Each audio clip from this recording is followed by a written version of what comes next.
Le M23, soutenu par le Rwanda, a lancé une offensive contre l'armée régulière de la République démocratique du Congo, qui replonge le pays dans des violences extrêmes.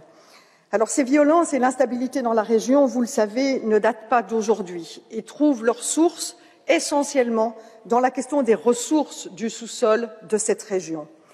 Ressources qui sont pillées par les voisins au profit d'entreprises et de groupes internationaux qui alimentent la corruption, qui financent des groupes armés pour se garantir l'accès au moindre coût.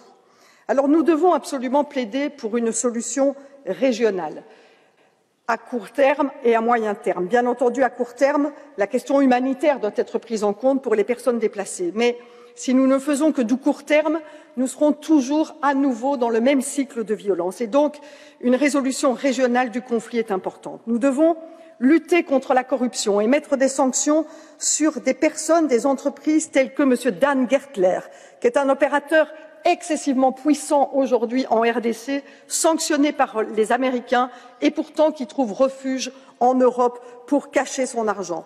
Nous devons évaluer la loi sur les minerais des conflits qui aujourd'hui n'est pas d'application sur le territoire et nous devons mettre en place des tribunaux mixtes qui sont des tribunaux qui luttent contre l'impunité en République démocratique du Congo. Merci.